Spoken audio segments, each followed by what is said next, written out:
नमस्कार दोस्तों, आज के हमारे इस वीडियो में हम आपके लिए संतोषी माता की व्रत कथा लेकर आए हैं। एक समय की बात है, एक बुढ़िया के 7 बेटे थे, जिनमें से 6 कमाते थे और एक ना कमाने वाला था। वो बुढ़िया 6 बेटों को अच्छा खाना बनाकर खिलाती, पर 7वें को उन सब का बचा कुचा झूठा खाना खिलाती थी। और वो भोला भाला अपनी माँ की इस चालाकी को समझ नहीं पाता था। एक दिन वो अपनी पत्नी से बोला, मेरी माँ मुझसे बहुत प्यार करती है। तो उसकी पत्नी बोली, वो तुम्हें सबका बचा कुचा खाना खिलाती है। इस बात पर उसे विश्वास नहीं हुआ। एक दिन वो छुपकर देखता है कि माँ अपने 6 बेटों को बड़े प्यार से कई प्रकार के व्यंजन बनाकर बड़े प्रेम से खिला रही है। जब वो 6 खाना खाकर उठ गए, तब माँ ने उनकी थालियों से झूठन इकट्ठी करी और उसके लिए थाली में परोस कर रख दी।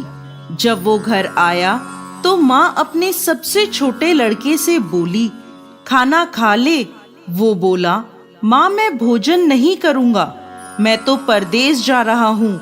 माँ बोली, कल जाता आज ही चला जा। वो घर से निकल गया और गौशाला में पहुंचा, जहां उसकी पत्नी गोबर के उपले थाप रही थी।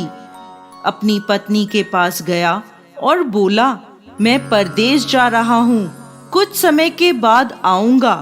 तुम संतोष से रहना और अपने धर्म का पालन करना। इस पर उसकी पत्नी बोली, स्वामी आप आनंद से जाइए, मेरी चिंता मत करें, मैं तो राम भरोसे यहाँ रह लूंगी। ईश्वर आपकी सहायता करे। अपनी कोई निशानी मुझे दे दीजिए, जिसे देखकर मैं धीरज करती रहूंगी। इस पर वो बोला, मेरे पास इस अंगूठी के सिवा कुछ भी नहीं है, तुम ये रख लो और मुझे भी अपनी कोई निशानी दे दो। वो बोली, मेरे पास तो कुछ भी नहीं है, बस ये गोबर से भरे हाथ हैं। ये कहकर उसने अपने पति की पीठ पर गोबर के हाथ की थाप मार दी। वो चल दिया। चलते चलते वो दूर किसी नगर में पहुंचा और एक व्यापारी की दुकान पर जाकर बोला, भाई मुझे नौकरी पर रख लो। व्यापारी को नौकर की जरूरत थी, तो वो बोला, ठीक है, लेकिन तनख्वाह तुम्हारा काम देखकर ही बताऊंगा। वो वहीं रहने लगा और सुबह 7 बजे से रात को 9 बजे तक नौकरी करने लगा। थोड़े ही दिनों में वो व्यापारी का सारा लेन देन और हिसाब किताब करने लगा। कुछ ही समय में सेठ ने उसे आधे मुनाफे का हिस्सेदार बना दिया। 12 वर्षों में वो नामी सेठ बन गया। इधर उसकी पत्नी को सास और जेठानियां बड़ा कष्ट देने लगी। उसे लकड़ी लेने जंगल में भेजती, भूसे की रोटी देती, फूटे नारियल में पानी देती। वो बड़े कष्टों से जीवन बिता रही थी। एक दिन जब वो लकड़ी लेने जा रही थी, तो रास्ते में उसने देखा एक मंदिर में कुछ औरतें व्रत कर रही हैं और कथा सुन रही हैं। तो वो पूछने लगी, ये क्या व्रत कर रही हो? इसे करने से क्या होता है और ये कैसे करते हैं? तब एक स्त्री बोली, ये संतोषी माता का व्रत है, इसे करने से मनवांछित फल प्राप्त होता है और गरीबी, मन की चिंताएं, मुकदमे, कलह, रोग आदि सब नष्ट होते हैं। संतान सुख, धन, शांति और मनपसंद वर मिलता है और दूर गए पति के दर्शन होते हैं। उन्होंने उसे व्रत की विधि बता दी। उसने रास्ते में सारी लकड़ियां बेच दी और उन पैसों से गुड़ और चना खरीद लिया और व्रत की तैयारी कर संतोषी माता के मंदिर में पहुंची और माता से दुखी होकर विनती करने लगी, माँ मैं अज्ञानी हूँ और बहुत दुखी हूँ, मैं आपकी शरण में हूँ, मेरा दुख दूर करो माँ। अब वो हर शुक्रवार ऐसा ही करती। एक दिन माता को उस पर दया आ गई। एक शुक्रवार उसके पति का पत्र आया और अगले शुक्रवार पति का भेजा धन उसे मिला। अब वो माता के मंदिर में गई और उनके चरणों में गिरकर रोने लगी। बोली, माँ, मैंने पैसे कब मांगे थे? मुझे तो अपना सुहाग चाहिए। मैं तो अपने स्वामी के दर्शन और सेवा करना मांगती हूँ। तब संतोषी माता ने प्रसन्न होकर कहा, जा बेटा, तेरा पति जल्द ही आएगा। वो प्रसन्न होकर घर गई और कामकाज में लग गई। उधर संतोषी माता ने स्वप्न में उसके पति को पत्नी की याद दिलाई और घर जाने को कहा। वो बोला, माँ, मैं कैसे जाऊं? परदेश की बात है, लेन देन के कई हिसाब बाकी हैं। माँ बोली, सवेरे उठकर मेरा नाम लेकर घी का दीपक जलाना और फिर दुकान पर बैठना। सवेरे उठकर उसने वैसा ही किया। देखते ही देखते सारा लेन देन साफ हो गया और धन का ढेर लग गया। वो खुश होकर घर की ओर रवाना हो गया। उधर उसकी पत्नी रोज लकड़ी लेने जाती और संतोषी माता की पूजा अर्चना करती। एक दिन वो बोली, माँ, आज ये धूल कैसी उड़ रही है? माँ बोली, बेटी, तेरा पति आ रहा है। तू लकड़ियों के 3 ढेर बना, एक नदी के किनारे रख आ, एक यहाँ रख दे और तीसरा अपने सर पर रख ले। तेरे पति के दिल में इस लकड़ी के गट्ठर को देखकर मोह पैदा होगा और घर जाकर आवाज लगाना, सासू जी, लकड़ियों का गट्ठर लो, भूसे की रोटी दो और फूटे नारियल में पानी दो। आज मेहमान कौन आया है? उसने वैसा ही किया। घर गई, आंगन में लकड़ियों का गट्ठर रखकर बोली, सासू जी, लकड़ियों का गट्ठर लो, भूसे की रोटी दो और फूटे नारियल में पानी दो। आज मेहमान कौन आया है? ये सुनकर सास दौड़ी दौड़ी बाहर आई और अपने कष्टों को भुलाने के लिए कहने लगी, बेटी, तेरा पति आया है। आ, मीठे भात का भोजन कर और गहने और कपड़े पहन।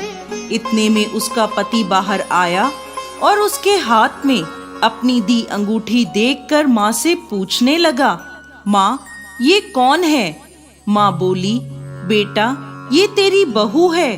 पूरे 12 बरस हो गए ये दिन भर घूमती फिरती है, कोई कामकाज भी नहीं करती। तुझे देखकर नखरे कर रही है। वो बोला, माँ, मैंने तुम्हें और इसे दोनों को देख लिया है। अब मुझे दूसरे घर की चाबियां दे दो, मैं उसमें रहूंगा। माँ बोली, ठीक है, जैसी तेरी मर्जी। और माँ ने चाबियों का गुच्छा पटक दिया। बेटे ने अपना सामान दूसरे घर में रख दिया। देखते ही देखते उनके राजा के समान ठाट बाट हो गए। अगला शुक्रवार आया। वो अपने पति से बोली, मुझे संतोषी माता के व्रत का उद्यापन करना है। वो बोला, खुशी से करो। वो तैयारियों में लग गई। उसने जेठ के लड़कों को जीमने बुलाया। पीछे से जेठानियों ने अपने बच्चों को सिखा दिया, तुम खाने के बाद खटाई मांगना, जिससे उसका उद्यापन पूरा ना हो। लड़कों ने जीमते ही खटाई मांगी। तब वो बोली, नहीं नहीं, खटाई मैं नहीं दे सकती, ये संतोषी माता का प्रसाद है। लड़के बोले, तो फिर पैसे दे दो। भोली भाली समझ नहीं सकी और उन्हें पैसे दे दिए। वो उन पैसों से खटाई लेकर खाने लगे। इस पर संतोषी माता क्रोधित हो गईं। राजा के दूत उसके पति को पकड़कर ले गए। वो बेचारी रोती हुई माता के मंदिर में गई और बोली, माता, ये क्या किया? माता बोली, पुत्री, मुझे दुख है कि तुमने अभिमान करके मेरा व्रत तोड़ा है और इतनी जल्दी सब भूल गई। वो बोली, माता, मैंने तो कुछ गलत नहीं किया। मैंने भूल से लड़कों को पैसे दे दिए। मुझे क्षमा करो, मैं दोबारा तुम्हारा उद्यापन करूंगी। माता बोली, जा, तेरा पति रास्ते में आता हुआ मिलेगा। वो चली गई। रास्ते में उसे उसका पति आता हुआ दिखा। उसके पूछने पर बोला, राजा ने मुझे मिलने के लिए बुलाया था। अगले शुक्रवार उसने फिर उद्यापन किया। जेठ के लड़कों को बुलाया। जेठानियों ने फिर उन्हें सिखा दिया। लड़के भोजन के पहले बोले, खटाई मिलेगी? तब वो बोली, खटाई नहीं मिलेगी। अब उसने ब्राह्मण के लड़कों को बुलाकर भोजन कराया और दक्षिणा दी। संतोषी माता उससे प्रसन्न हो गईं और 9 महीने बाद उसके चंद्रमा के समान सुंदर पुत्र हुआ। वो अपने पुत्र को लेकर रोजाना मंदिर जाने लगी। एक दिन संतोषी माता ने सोचा, ये रोज यहाँ आती है, आज मैं इसके घर जाकर इसका ससुराल देखती हूँ। ये सोचकर संतोषी माता ने भयानक रूप धारण करा।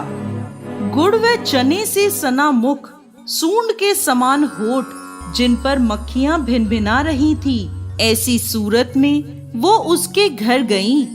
दहली में पांव रखते ही उसकी सास बोली, देखो कोई डाकिन आ रही है, उसे भगाओ वरना किसी को खा जाएगी। सभी घर वाले भागकर घर की खिड़कियां और दरवाजे बंद करने लगे। तभी उसने ऊपर की खिड़की से देखा तो वहीं से चिल्लाने लगी, आज मेरी माता मेरे घर आई हैं, आज मेरी माता मेरे घर आई हैं। उसकी सास बोली, पगली, किसे देखकर उतावली हुई है, बच्चे को भी पटक दिया।